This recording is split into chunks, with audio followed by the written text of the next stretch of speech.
अच्छा जी, तो आज हमने क्या सीखना था चाइल्ड थीम के बारे में। चाइल्ड थीम किस तरह से बनाई जाती है और उसको वर्डप्रेस में हमने किस तरह से इंसर्ट करना है, और चाइल्ड थीम का क्या काम है। ये पहले भी मैं स्वे टाइम आपको बता चुकी हूँ कि चाइल्ड थीम हम क्यों इस्तेमाल करते हैं अपने कस्टम कोडिंग का इस्तेमाल करने के लिए।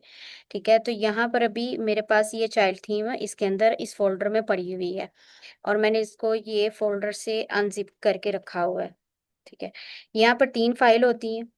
कौन कौन सी होती हैं? एक फंक्शंस डॉट पीएचपी की, स्टाइल डॉट सीएसएस की, और एक स्क्रीनशॉट इसमें रखा जाता है। ठीक है, स्क्रीनशॉट क्यों रखा जाता है? जब हम इसको अपलोड करेंगे तो देन फिर हमें पता चल जाएगा कि भाई ये स्क्रीनशॉट क्यों यहाँ पर रखा गया। ठीक है, फंक्शंस, ये जो दोनों फाइल्स है ना, फंक्शंस डॉट पीएचपी की और स्टाइल डॉट सीएसएस की, इसमें ये आपको जो पीएचपी का कोड मैं दे रही हूँ इसको आपने कुछ भी नहीं करना। ठीक है, पीएचपी का कोड एज इट हमारा यूं ही रहेगा, इसमें कुछ चेंजेस करने की जरूरत नहीं है। ये कोड आपको बना बनाया चैट जीपीटी भी दे सकता है, आपको गूगल से भी आराम से मिल सकता है।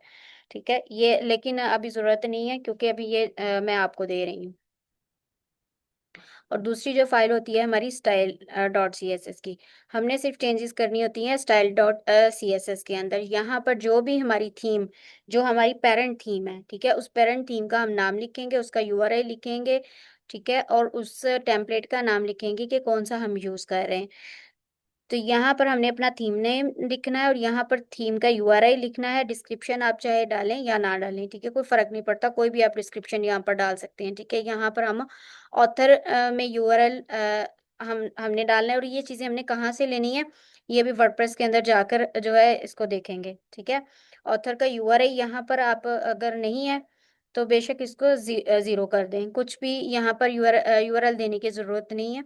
ऑथर में यहाँ पर आप अपना नाम भी लिख सकते हैं। ठीक है, और वर्जन में भी आप कोई भी वर्जन नेम लिख सकते हैं, ज़रूरी नहीं है कि ये 1.0 लिखा हुआ, 1.2 कर ले, 3 कर लें, 4 कर लें, कोई फ़र्क नहीं पड़ता। सिर्फ दो चीज़ें इसमें मैटर करती हैं कनेक्ट करने के लिए। एक तो ये आपकी थीम का नाम जो आप यूज़ कर रहे हैं।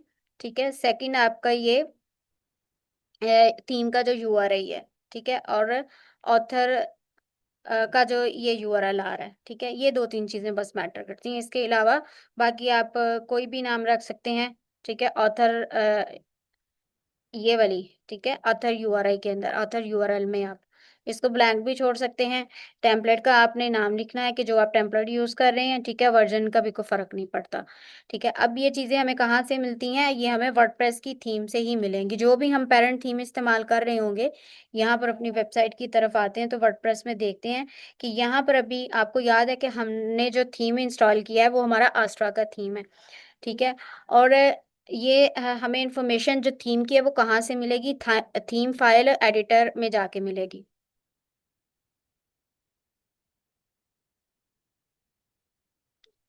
थीम फाइल एडिटर के अंदर जो पहली फाइल होती है हमारी वो style dot C S S की होती है, और इसके अंदर सारी थीम की इन्फॉर्मेशन लिखी होती है, यानी कि थीम का नाम भी लिखा होता है, थीम का जो यूआरएल है वो भी लिखा हुआ है, और इसके साथ नीचे यहाँ पर ऑथर का यूआरएल भी यहाँ पर मेंशन है। ठीक है, डिस्क्रिप्शन भी लिखी हुई है, वर्जन भी लिखा हुआ है। ठीक है, सिर्फ हमने इन 2-3 चीज़ों का ख्याल रखना है। नंबर एक थी हमारे जो पेरेंट, ये जो अभी हम जिस थीम में काम करें ये हमारी पेरेंट थीम है, जो हम इंस्टॉल करने वाले जो थीम हम बना रहे हैं वो हमारी चाइल्ड थीम है। ठीक है, यहाँ पर ये 2-3 चीज़ें, ठीक है, ये इसको निकाल दें। ये जो ब्रेनस्टॉर्म फोर्स लिखा हुआ है ऑथर, आप ऑथर लिख के आप अपना नाम भी लिख सकते हैं। ठीक है, तो यहाँ पर सिर्फ ये चीज़ें हमने अपनी इस फाइल के अंदर मेंशन करनी है, यहाँ पर लिखनी है। तो ऑलरेडी मैंने यहाँ पर जो है आस्ट्रा थीम का नाम लिखा हुआ है। ये जो चाइल्ड थीम मैं बना रही थी ये पहले मेरे पास आस्ट्रा थीम के लिए बनी हुई है, लेकिन आपने इस चीज़ का ख्याल रखना है कि अगर आस्ट्रा की जगह कोई और थीम इंस्टॉल कर रहे हैं तो उस थीम की इन्फॉर्मेशन यहाँ पर, उस पेरेंट थीम की इन्फॉर्मेशन यहाँ पर आएंगी। ठीक है, जैसे कि उस थीम का नाम, उस थीम का यूआरएल और उसका ऑथर यूआरएल ये वाला। ठीक है, अभी इसके अंदर कोई भी मैं चीज़ें चेंज नहीं करी। ये फाइल मैंने आपको व्हाट्सएप में भेजी है। ठीक है, आपने उसको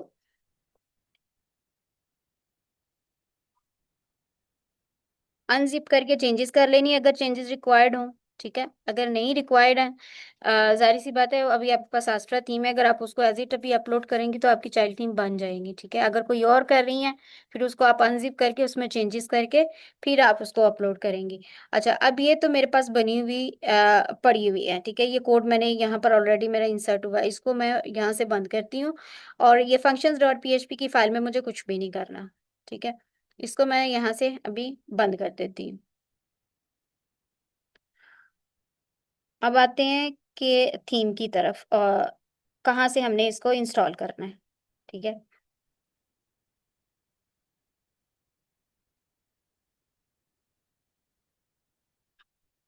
ऐड थीम पर क्लिक करेंगे।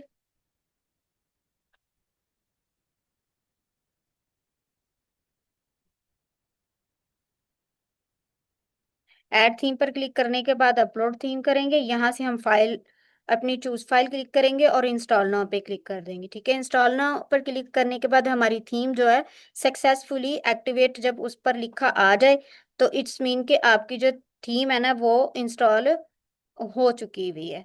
ठीक है, अभी इसके अंदर भी थीम ऑलरेडी इंस्टॉल हो चुकी हुई है। अभी आपने देखा है कि वो स्क्रीनशॉट आ गया जो मैंने, ये वाला। ठीक है, क्योंकि अभी पहले हम इस पर काम कर रहे थे,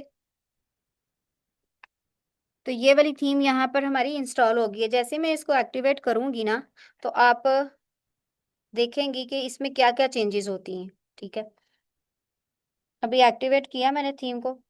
अब ये चाइल्ड थीम जो है हमारी एक्टिव हो गई है। अब अपनी वेबसाइट के का व्यू कर चेक करते हैं, विजिट साइट पर क्लिक करेंगे।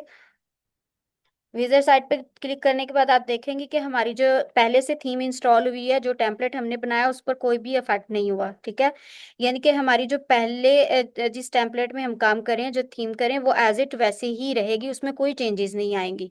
ठीक, अब आते हैं इधर डैशबोर्ड की तरफ, और अपनी अपीयरेंस के अंदर जाकर हम दोबारा से फाइल को चेक करेंगे, थीम फाइल एडिटर में आएंगे।